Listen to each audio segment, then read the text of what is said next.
यूँ समझें कि आपका ना पेपर लीक कर रहा हूँ, मैं ही बता रहा हूँ, यही क्वेश्चन आएंगे जो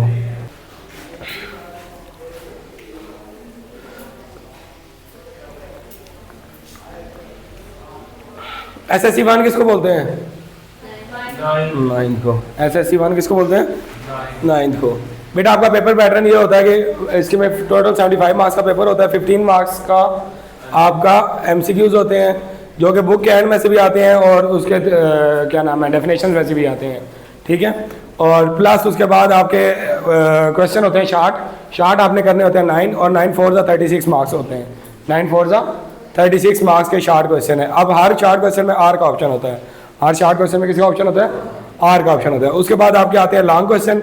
लॉन्ग जो होते हैं वो 4 होते हैं और 4 के 4 करने होते हैं, ठीक है। और हर लॉन्ग में आर का ऑप्शन होता है। और 4 5 20 मार्क्स होते हैं आपके। कोई मसला नहीं, ठीक है। 4 8 सॉरी, कोई मसला 4 5 4 8 3 लॉन्ग है, 3 8 लॉन्ग आपके 3 होते हैं, 3 करने होते हैं, 3 करने होते हैं यार, उसमें होते हैं 4 फिजिक्स में, ठीक है। 3 8 24। ये आपका पेपर पैटर्न है, कोई मसला, ठीक है। फिजिक्स वगैरह में 5 वो होते हैं, 4 होते हैं। Any problem? नो, ठीक हो गया। अभी देखो इधर आपका जो पहला शार्ट क्वेश्चन आएगा पेपर में, ठीक, वो आपका आएगा लॉज ऑफ एक्सपोनेंट में से। कहाँ से आएगा? Laws of exponent. पेपर आएगा, देख भी लीजिएगा। Laws of exponent mean exercise 1.2, exercise 1.2, ठीक है। ये रिवाइज आपको पता होना चाहिए कि लॉज ऑफ एक्सपोनेंट क्या क्या होते हैं। मैं साथ साथ बेटा रेज करता जाऊँगा, देखते जाओ, जल्दी जल्दी लिखते जाओ। लॉज ऑफ एक्सपोनेंट क्या होते हैं? सबसे पहले अगर बेसिस सेम हो, पावर मल्टीप्लाई हो रही हो तो वो क्या हो जाती है? ऐड हो जाती है। A power x multiply by a power y है तो बेसिस सेम है तो एक्स और वाई क्या हो जाएंगे? ऐड हो जाएंगे, तो a power x plus y हो जाएगा। इसी तरह a power x divided by a power y है तो वाई क्या हो जाएगा? माइनस हो जाएगा। तो these are the laws of exponent. A power x whole's का स्क्वायर है तो ये क्या हो जाएगा? ए पावर एक्स स्क्वायर हो जाएगा, ठीक है। ये एक्स और 2 क्या हो जाएगा? मल्टीप्लाई हो जाएगा, तो क्या आ जाएगा? X square. Any problem? नहीं, ठीक।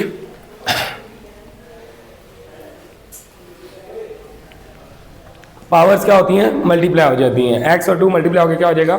2x हो जाएगा। कोई इशू यहाँ तक नहीं? अच्छा, इससे रिलेटेड जो क्वेश्चन आने हैं ये आप प्रैक्टिस कर लें। ये वाले क्वेश्चन एक्सरसाइज 1.2 के क्वेश्चन नंबर जो आपका 4 है, इसके ये वाले लास्ट वाले 4 पार्ट प्रैक्टिस कर लें तो आपके प्रैक्टिस हो जाएगी लॉज ऑफ एक्सपोनेंट की, ठीक है। फिर अगर नहीं होगा तो मुझसे पूछ लेना आप, कोई मसला नहीं, ठीक है। तो पहला क्वेश्चन जो है 1.2 में से आना है और 1.2 के लास्ट 4 पार्ट, ये जस्ट प्रैक्टिस के लिए, यही नहीं आएगा लेकिन होगा इसी तरह का, ठीक है। वैल्यूज चेंज होगी बट करना यही कुछ होगा। प्रॉब्लम नहीं? अच्छा, तो ये आ गया पहला पार्ट। दूसरा पार्ट, पहले पार्ट का जो आर ऑप्शन है, पहले पार्ट का जो आर ऑप्शन है, ठीक है, समझ आई? वो कहाँ से होगा? वो 1.3 में से भी हो सकता है एक्सरसाइज, और उसके अलावा जो आपका 2 पॉइंट एक्सरसाइज है 2.2 वहाँ से हो सकता है, ठीक है। 2.2 या फिर 1.3। 1.3 के चांसेस कम है, ठीक है। 1.3 के चांसेस कम है, मुश्किल है, लेकिन 2.2 लाजमी करनी है। 2.2 क्या करनी है? लाजमी करनी है, ये मस्ट है। 2.2 क्या है? 2.2 जो है सिंपल एक लाग का लॉगरिथम का लाज है। Log a power x is equal to हो तो आप जब लाग हटाते हो तो क्या हो जाता है? A power y is equal to x हो जाता है। ये वाले जो क्वेश्चन है, ठीक है, जिसमें लाग को क्या करना है? रिमूव करना है। तो बेस ये वाला वाई इधर आ जाएगा और एक्स इधर आ जाएगा, एक्सपोनेंट इस साइड पे चला जाएगा। तो इसका एक क्वेश्चन लाजमी आएगा, ठीक है, समझ आ गया? मेन लेट्स सपोज हमारे पास एग्जांपल है, log 5 है, ये बेटा आप बताना है मुझे आपने। log 5 2x - 3 is equal to 1 है तो क्या होगा? इसको कैसे सॉल्व करेंगे? x की वैल्यू फाइंड करनी है। जब log रिमूव करेंगे तो क्या होगा? 5 पावर 1 इधर आ जाएगा और एक्सपोनेंट पावर उधर चली जाएगी, 2x - 3। अब हमने x की वैल्यू फाइंड करनी है तो x के साथ जो माइनस हो रहा है तो जाके प्लस हो जाएगा। 5 + 3 is equal to 8 is equal to 2x, x is equal to 8/2 तो डेट इज 4, ठीक है। तो आपके यहाँ पे 2 पार्ट हो जाने चाहिए, ठीक है। अगर एक अनसीन भी आ गया तो आपका यहाँ पे एक क्वेश्चन लाजमी हो जाएगा। तो ये आपका पहला क्वेश्चन था, ठीक है, कोई मसला? ठीक हो गया। Next second short, long already बताया हुआ है, लेकिन नेक्स्ट उसमें लेक्चर में वो भी बता दूंगा। अभी फिलहाल शॉर्ट बता रहा हूँ कि कौन कौन से इंपॉर्टेंट है और किस तरह से करने हैं। ठीक है, पहले में आपने लॉज ऑफ एक्सपोनेंट को यूज़ करना है और दूसरे में लॉग को हटाना है। अच्छा, सेकंड शॉर्ट जो आपका आएगा वो है एक्सरसाइज 2.5 का आखिरी क्वेश्चन, एक्सरसाइज 2.5 का लास्ट क्वेश्चन। एक ये प्रैक्टिस करना है प्लस एक्सरसाइज 2.6। ठीक है, ये मस्ट है। ठीक है, बाकी देखो कितनी एक्सरसाइज छुड़वा दी हैं, जो छुड़वा दी हैं उनमें कोई इतना इशू नहीं है, वहाँ से सिर्फ ऑब्जेक्टिव पूछा जाता है। ठीक हो गया। 2.5 का लास्ट क्वेश्चन कौन सा है जिसमें 3 वैल्यूज गिवन है, 3 लॉग गिवन है। log 2 की वैल्यू गिवन है 0.3010 और log 5 की वैल्यू गिवन है 0.67 आई थिंक, सॉरी 0.4771 और log 5 की वैल्यू गिवन है 0.6990। ठीक है, ये 3 लॉग गिवन है। आपने एक क्वेश्चन कोई भी गिवन हो सकता है, जैसे आपने इसकी वैल्यू फाइंड करनी है log 450 under root divided by 27। बताएं बेटा कैसे होगा? सबसे पहले इसको 2, 3, 5 की फॉर्म में लिखना है। 450 का क्या लेना है? एलसीएम लेना है। ठीक है, 450 का नहीं, हाँ वो तो हो जाएगा, लेकिन पहले इसको 450 को क्या करना है? एलसीएम लेना है। ठीक है, 2 का टेबल जाता है 2 2 4, 2 2 4 1, 2 5 10 और उसके बाद 5 का टेबल जाता है 5 4 20, 2 रह गया 25, 5 5 5 9 3 3 3 1। तो देखो हमारे पास सारे नंबर 2, 5 और 3 की फॉर्म में आने चाहिए, सारे नंबर किस फॉर्म में आने चाहिए। तो इसको मैं यूँ लिख दूंगा log 2 मल्टीप्लाई बाय 5 का स्क्वायर मल्टीप्लाई बाय 3 का स्क्वायर और होल पावर 1/2। ठीक है, एनी प्रॉब्लम?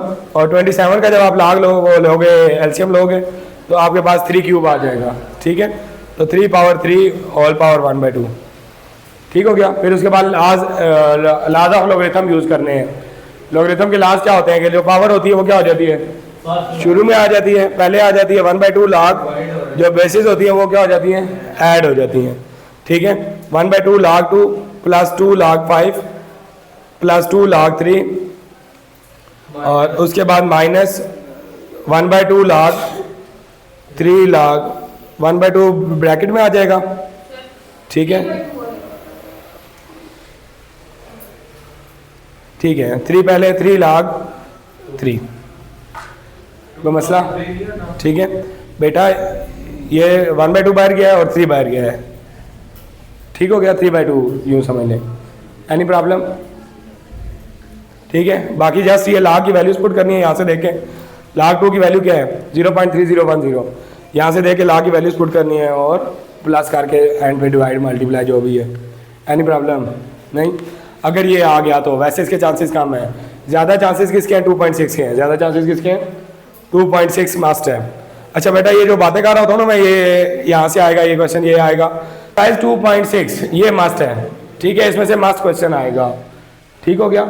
इसमें क्या यूज़ होते हैं? इसमें लॉज ऑफ लॉगरिथम यूज़ होते हैं। क्या यूज़ होता है? Laws of logarithm.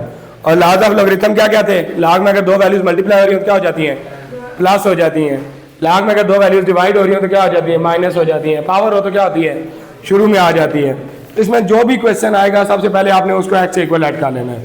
जो भी क्वेश्चन है, लेट्स सपोज मैं एक सिंपल सा क्वेश्चन लिखता हूँ 2.6 का, 27.98 डिवाइडेड बाय 28.73 और इसकी पावर है 2 रेज़ टू पावर 2 और इसकी भी पावर है cube.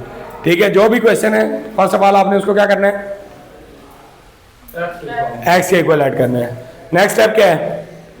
Taking log on both side. Taking log on both side. तो यहाँ पे क्या होगा? लॉग के आप रूल यूज करने हैं। क्या क्या रूल होते हैं? 2 शुरू में आ जाएगा, 2 log 27.98 और माइनस 3 log 28.73। यहाँ पे लॉगरिथम लेके प्लस माइनस करके जो आंसर आएगा उसको क्या कर देना? एंटी लॉग ले लेंगे। कोई मसला? ठीक है, तो ये यहाँ तक आपके 2 क्वेश्चन और 3 क्वेश्चन हो सकते हैं इजीली। 2 चैप्टर पहले 2 चैप्टर में से आपके 3 पार्ट्स इजीली कवर हो जाएंगे। और मोस्ट इंपॉर्टेंट क्या है? लॉज ऑफ एक्सपोनेंट और लॉज ऑफ लॉगरिथम।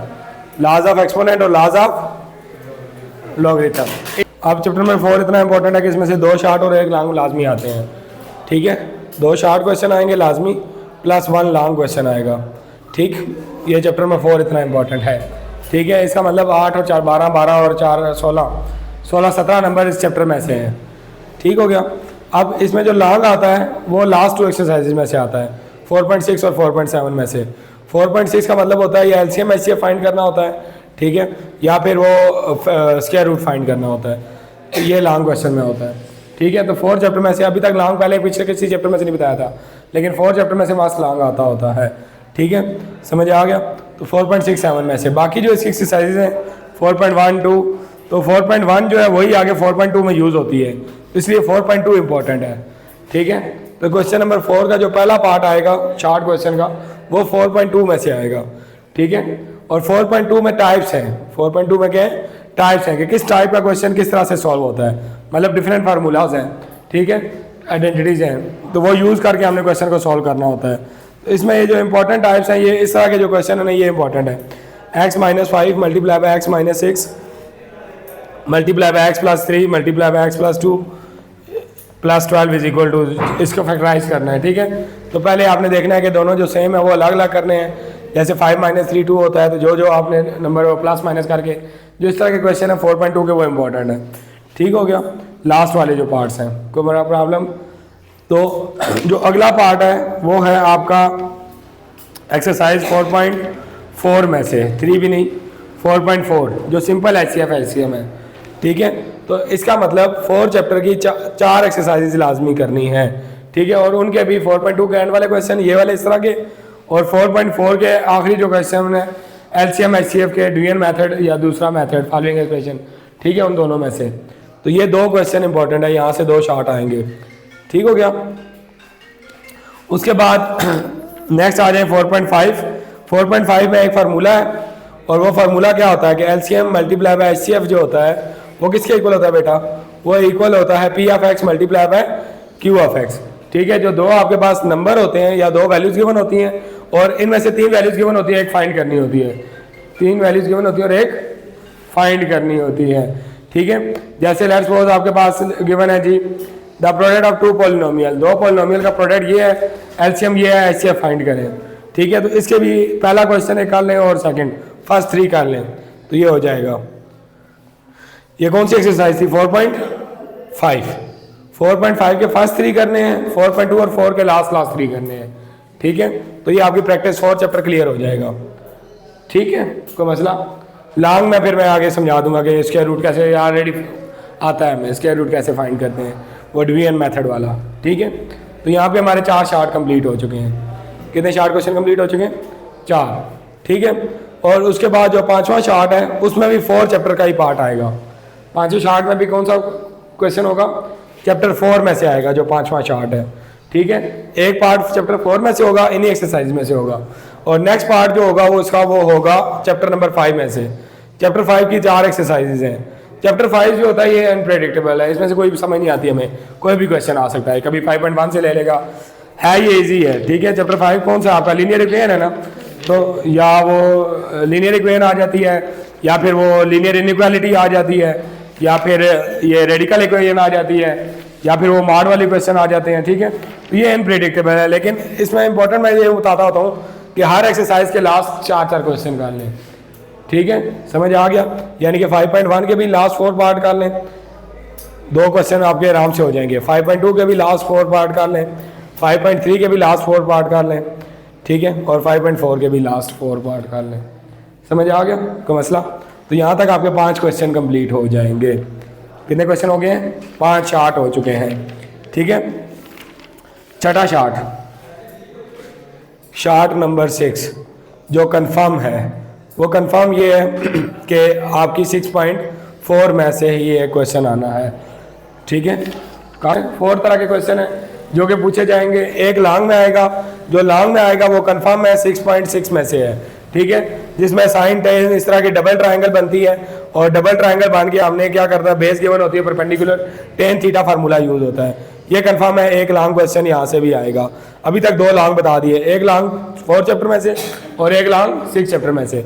बाकी जो यहाँ पे 3 तरह के क्वेश्चन है, ठीक है, उनमें कौन कौन से क्वेश्चन इंपॉर्टेंट है? 6.4 में से मस्ट आएगा।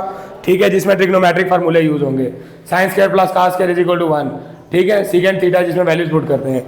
और एक जो 6.6 में से आएगा जो कि आपका है वो बेरिंग, ठीक है, समझ आ गया। 2 शार्ट हो गए और एक शार्ट क्वेश्चन जो बनता है 6.3 में से भी हो सकता है और 2 में भी हो सकता है, लेकिन ये इस तरह का क्वेश्चन है कि सॉल्व द ट्राइंगल। ट्राइंगल में आपके पास 3 पार्ट गिवन होते हैं ट्राइंगल के, कोई से बाकी 3 फाइंड करने होते हैं, ठीक है, समझ आ गया। तो ये 3-4 क्वेश्चन कर ले तो आपका छठा चैप्टर क्लियर हो जाता है, कोई प्रॉब्लम, ठीक है। 6.6 में से लॉन्ग हो गया और ये कंफर्म है, ये वाला कंफर्म है। 6.4 में से कंफर्म है एक शार्ट क्वेश्चन, ठीक है, जिसमें जस्ट फार्मूले पुट करने हैं और ये फार्मूले एंड पे गिवन होते हैं, एंड वाले फार्मूले ही पुट करके बस इक्वल लेफ्ट हैंड साइड को और राइट हैंड साइड को इक्वल प्रूव करना है, ठीक है, समझ आ गया। और 6.6 जो है बेरिंग है, बेरिंग में से भी कंफर्म लॉन्ग शार्ट क्वेश्चन आता है, ठीक है। और बेरिंग से ऊपर जो है 6.3 का सिर्फ एक क्वेश्चन वो, ठीक है, वो कौन सा है कि एक या तो ट्राइंगल को सॉल्व करना होता है या फिर वो साइन थीटा गिवन है, रिमेनिंग ट्रिग्नोमेट्रिक वैल्यू फाइंड करनी है। Sine theta 2/3, find the remaining one, ये बिल्कुल इजी है, समझ आ गया।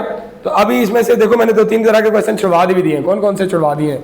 एक वो L = R थीटा वाला छुड़वा दिया है, एक थीटा की कन्वर्जन छुड़वा दी है, वो सारे चार्ट के लिए हैं, ठीक है, समझ आ गया तो मसला। तो this is your chapter number 6 और यहाँ तक हमारे 6 या 7 चार्ट कंप्लीट हो चुके हैं, ठीक है, 6 भी हो सकते हैं और 7 भी हो सकते हैं।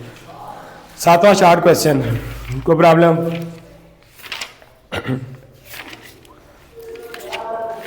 ओके जी। 7 जो शार्ट क्वेश्चन है वो आपका अगेन डिस्टेंस फार्मूला और मिड पॉइंट फार्मूला है, ठीक है, दोनों में से एक क्वेश्चन आता है। तो ये 7.2 अगर आप कर लें तो ये हो जाएगा। 7.2 कर लें तो उसमें डिस्टेंस भी है और मिड भी यूज होता है दोनों, ठीक है। तो 7 शार्ट क्वेश्चन जो है वो डिस्टेंस फार्मूला में से आएगा या मिड पॉइंट फार्मूला में से आएगा। ना आया तो मैं इधर ही हूँ, ठीक है, कोई प्रॉब्लम नहीं। नेक्स्ट आगे चैप्टर नंबर 8 है, इसकी जस्ट 8.2 कर लें तो आपका शार्ट भी हो जाएगा, लॉन्ग भी हो जाएगा। वैसे जो शार्ट क्वेश्चन आता है वो आपके पास स्लोप फाइंड करनी होती है या एंगल फाइंड करने होते हैं, ठीक है, समझ आ गया। वो जो 3 फार्मूले हैं tan θ = अल्फा बीटा गैमा वाले, शार्ट क्वेश्चन वहाँ से आता होता है और लॉन्ग जो होता है वो slope intercept form, point intercept form. तो 8.2 का लास्ट क्वेश्चन करें तो लॉन्ग हो जाएगा, ये लॉन्ग में आता है, ठीक है। 8.2 का लास्ट क्वेश्चन ये करें तो आपका लॉन्ग पार्ट कंप्लीट हो जाते हैं, ठीक है, समझ आ गया। और जो शार्ट में आते हैं ये 3 स्लोप्स गिवन होती हैं, अल्फा बीटा गैमा फाइंड करना होता है। तो अल्फा बीटा गैमा वाले क्वेश्चन शार्ट में आते हैं, या पॉइंट ऑफ इंटरसेक्शन फाइंड करना होता है, या x intercept y intercept find करना होता है। तो अल्फा बीटा गैमा वाले क्वेश्चन जो है, यहाँ तक हमारे 8 शार्ट हो चुके हैं। 9th short question, question number 9 short 1, ये आएगा आपका 9.1 में से या 9.2, इसका ये अनप्रेडिक्टेबल है, नवा चैप्टर कोई पता नहीं होता, ठीक है, कोई भी क्वेश्चन, लेकिन कंफर्म है कि अगर आप नावे शार्ट के लिए एक एक्सरसाइज 10.1 कर लें प्लस 11.1 कर लें तो आपका 9 शार्ट क्वेश्चन यहाँ पे कंप्लीट हो जाएंगे, बाकी सारी बेशक छोड़ दें, ठीक है, समझ आ गया। 10.1 और 11.1। 10.1 कौन सी है? जस्ट ट्राइंगल बनानी है, क्या बनानी है? ट्राइंगल बनानी है और उसके वो पॉइंट्स लिखने हैं, ठीक है, स्टेप्स लिखने हैं कंस्ट्रक्शन के। और 11.1 कौन सी है? फ्रीक्वेंसी डिस्ट्रीब्यूशन, फ्रीक्वेंसी नहीं, फ्रीक्वेंसी डिस्ट्रीब्यूशन बनानी है। क्या बनानी है? फ्रीक्वेंसी डिस्ट्रीब्यूशन का या वो टेबल बनाना है तो या फिर वो हिस्टोग्राम या पॉलीगॉन बनाना है, ठीक है, समझ आ गया? एनी प्रॉब्लम नहीं? तो यहाँ पे हमारे 11 शार्ट कंप्लीट हो जाते हैं अगर ये जो बोर्ड पे लिखा हुआ है हम काम कर लें, ठीक है। और लॉन्ग क्वेश्चन हमने 3 कंप्लीट करने हैं तो 3 आराम से कंप्लीट होते हैं लॉन्ग क्वेश्चन। अगर आपको 4.67 आती है, अगर आपको क्या उसे कहते हैं 8.2 आती है, अगर 8.2 का वही लास्ट क्वेश्चन, और आपको 6.4 आती है, ठीक है। उसके अलावा नेक्स्ट आपकी कौन सी एक्सरसाइज है जिसमें से लॉन्ग कंफर्म है? 10.2 और 11.2, ठीक है। अगर ये आपको एक्सरसाइजेज आती हैं तो आपके 3 लॉन्ग आराम से हो जाएंगे, ठीक है। 11.2 जो है ये 3 फार्मूले हैं, जस्ट मीन मीडियन मार्ड फाइंड करना है, ये बच्चों वाले क्वेश्चन है, ठीक है। ये टेबल बनाना है और मीन मीडियन मार्ड है, ये आराम से हो जाता है। उसके बाद 10.2 जो है ये आपके पास एल्टीट्यूड है, साइड बाय सेक्टर है, परपेंडिकुलर बाय सेक्टर है और राइट बाइसेक्टर है, ठीक है। तो ये भी आराम से 3 पार्ट्स हो जाते हैं। अगर ट्राइंगल बनाना आती हो ना तो उसके एंगल बाइसेक्टर, साइड बाइसेक्टर और एल्टीट्यूड हम इजीली फाइंड कर सकते हैं, ठीक है, परपेंडिकुलर बाइसेक्टर। उसके बाद 6.4 जो है इसमें भी जस्ट एक ही फार्मूला है, टेन थीटा जो है परपेंडिकुलर और बेस है, ठीक है, ये यूज करके हमने क्वेश्चन सॉल्व करना होता है। 8.2 जो है स्लोप इंटरसेप्ट और पॉइंट इंटरसेप्ट फॉर्म है, ठीक है। अब आपको सबसे मुश्किल कौन सा लगता है? 4.6 और 4.7। 4.7 का अगर आपके पास आ गया लॉन्ग क्वेश्चन तो ये लाख है, ये इजी होता है, ये मुश्किल नहीं होता। और ये कौन सा होता है? ये स्क्वायर रूट वाला होता है। ये कौन सा होता है? Square root. बाकी बोर्ड की पिक्चर ले लो बेशक, ठीक हो गया। पूरी बुक का यही इंपॉर्टेंट क्वेश्चन है।